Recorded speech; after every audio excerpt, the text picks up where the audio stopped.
It was supposed to be the happiest day of his life. But on August 30th, 2024, just hours after saying "I do," 24-year-old James Shirah did the unthinkable. Surveillance footage from a quiet Flint, Michigan street captured the chilling moment a large SUV accelerated toward 29-year-old Terry Taylor Jr., Shirah's own best man. Today, May 11th, 2026, the groom stood before a judge, not as a newlywed, but as a convicted killer, and the evidence in this case will leave you speechless. Young souls are gone and ruined, but honestly, I hope they throw the book at you. You get what you deserve, because was it worth it? I do hope one day you do find peace, as I'm sure I can speak for the whole Taylor family. We probably never will. We all have to fight through this and look at these children and do the best we can. And there was no remorse, and you never looked back. You know that he was still, did you still know he was alive? Anyways, I'm not gonna sit here and try to paint a picture for you when I'm sure you don't even care. One last thing I will say to my very last breath, forever 29, long live Terry, justice for Terry. Thank you. Thank you. Anything further, Mr. Ross? Judge, I think Ms. Taylor's told he's gonna, Mr. Shirah's probably gonna get out sometime. He's gonna kid, whatever his guidelines are, he's gonna get out. Mr. Taylor's kids are brought without a father, they're brought with a sister, brother, sister, uncle, parent. I think the top of guidelines would be appropriate. Thank you. Mr. Milhouse? Honor, anytime a person appears before the court under circumstances, such egregious circumstances, anytime a life is lost, it's sad, egregious, and serious. This one here is by far something other than straight up murder. This one, you have people involved that knew each other, best friends. It's unfortunate that there was an argument, circumstances that resulted to the ultimate price. And Mr. Shirah will have to deal with that for the rest of his life. And it hasn't but been one easy day since then. And it's not going to get any easier.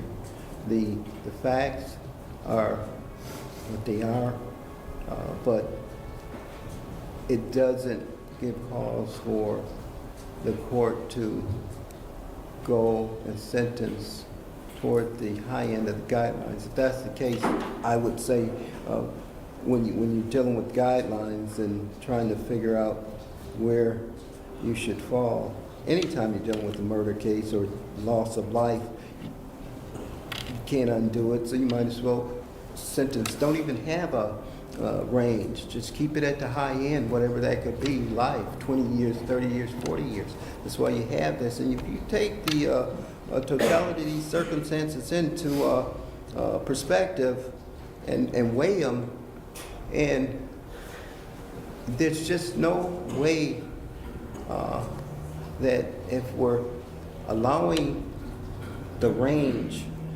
of these guidelines to be to give you a range, or to give you an opportunity to consider what they are, we again might as well not even have a range when we're dealing with a loss of life, because nothing you can do can undo it. It's sentencing him for the high end just because we lost a life. I should not take in light of just because a life is lost, but that's where we are. A life is lost, and we're asking that you consider what James has gone through to give him a fair sentence. That's what he's asking for. He's admitted responsibility, accepted responsibility, but as far as his sentence, make it a just and fair sentence, and not just to, because a life was lost, hit him with the high or maximum amount allowed at this time, Judge. This was a no contest plea, correct? Yes, Your Honor. Yes, it was. Again, Mr. Milhouse, I respectfully have to disagree with you. A no contest plea is a plea for which the defendant specifically denies responsibility, but notes that there is a likelihood that were he to proceed to trial, he would be convicted of an offense. He may have some acceptance of responsibility at this time, but the nature of the plea did not reflect that.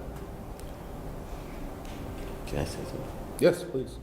Your Honor, the no contest plea was just to put and move things forward. I mean, even when he didn't have to say, he still admitted that he did something wrong or he did something that he regrets and he's responsible for it. The no contest plea is still treated for the purposes as a guilty plea, and the court just allowed, or the parties have allowed Mr. Shirah to plea no contest. But if we thought that it would affect us during sentencing, then we could have just went out and just said, do the plea, and you can ask him all the questions that we asked and read into the record anyway. We did that. The court is not going to punish the defendant for a no contest plea, to be certain. The court is going to punish the defendant for the actions that took place on that night. All right? Understood, Your Honor, and we're just asking that there's a range, and we ask that based on the circumstances that the court consider the low end of the guideline. Thank you. Would Mr. Shirah like to address the court? Yes, Your Honor. Can he stand up here? Yes, sir.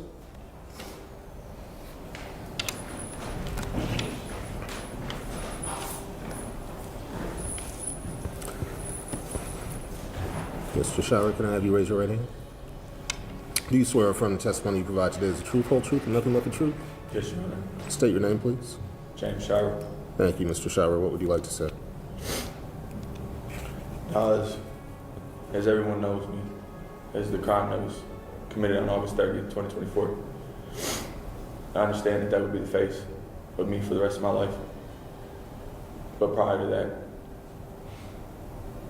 I had nothing to do with any criminal activity, not a gang member, not a criminal, certainly not a killer. The only thing that I can do for the rest of my life is express my apologies and remorse to the family of Mr. Terry Taylor. I will forever be sorry. It was not intentional, and as I've heard throughout the entire time of today, what it looks like, and it can look like anything it wants to, but I know what truly happened that night. It was not intentional. That was my best friend. I spent every waking moment with him riding dirt bikes, riding quads, working on cars. Turbo was my best friend. I looked at him as a big brother. I understand that that's not going to bring him back, and I understand the words that I say today is not going to bring him back. But I accept full responsibility for my actions that night. I am truly sorry to the family. The only thing that I ask is to just be lenient. That's it. Thank you, sir. Thank you, Your Honor. Sentencing hearing having been held, defendant stands before the court convicted of second-degree homicide, operating with a license revoked, causing death, and failure to stop at the scene of a death.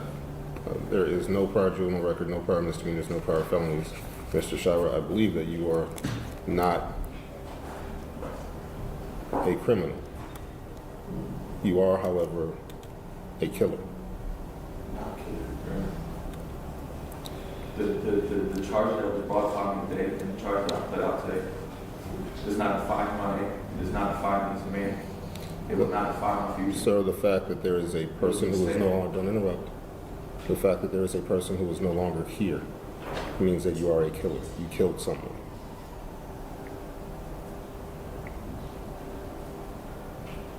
I can't imagine a circumstance whereby on what is probably supposed to be your happiest day, you have now lost your best friend. You have, for all intents and purposes, lost the physical presence of your wife. And you murdered someone. And the court reviewed that footage, and it was shocking, to say the least. I give you credit for turning yourself in. I give you credit for accepting the responsibility. This is part of it. Accepting the responsibility. You have to accept the responsibility that there are children who will grow up without a parent because of you.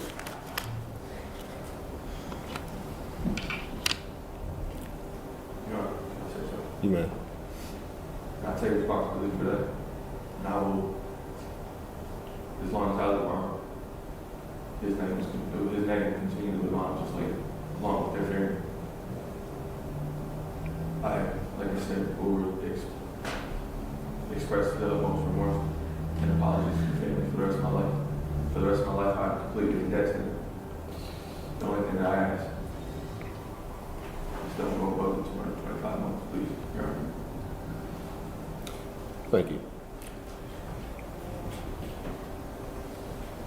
The court is going to go above 225 months.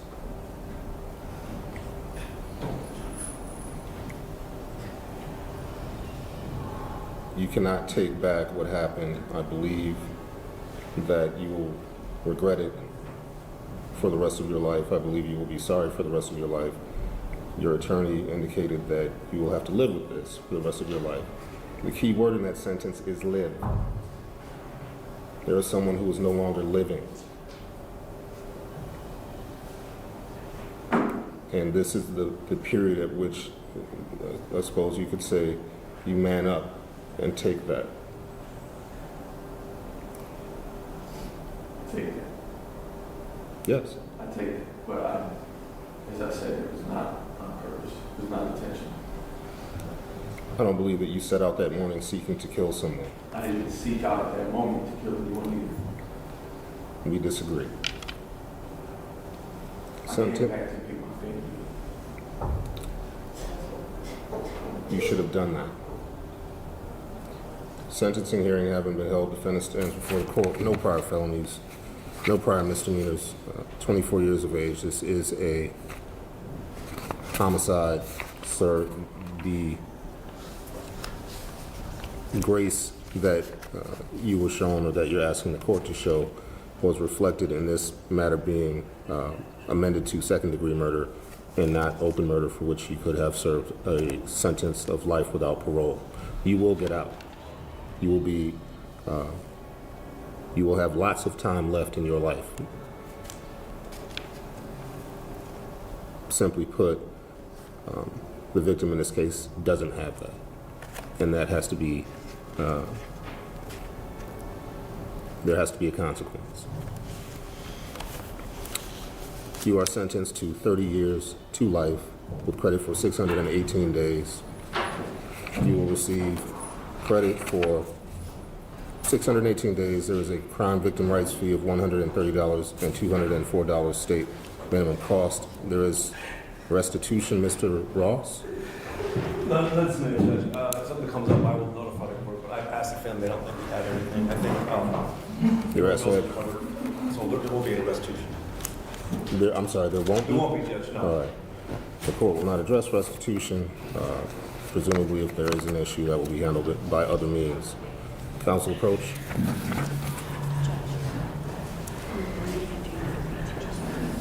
Oh, yes.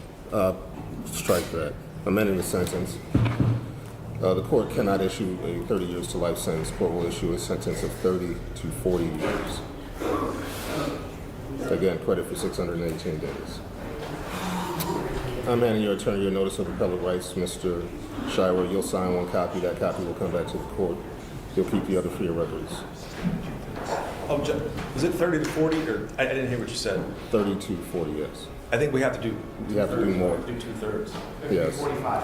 Yeah, I think 45. Again, amending the sentence 30 to 45. Thank you.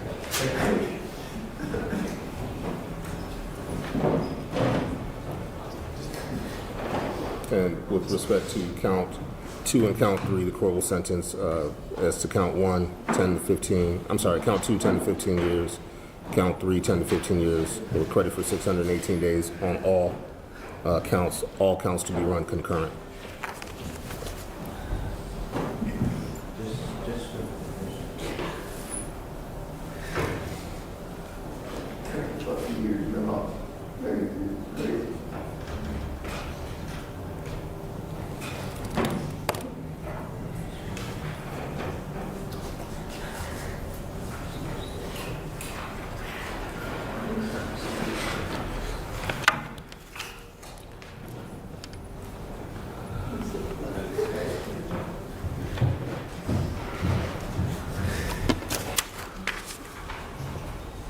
Court is in receipt of the signed notice of appellate rights. Counsel, anything further?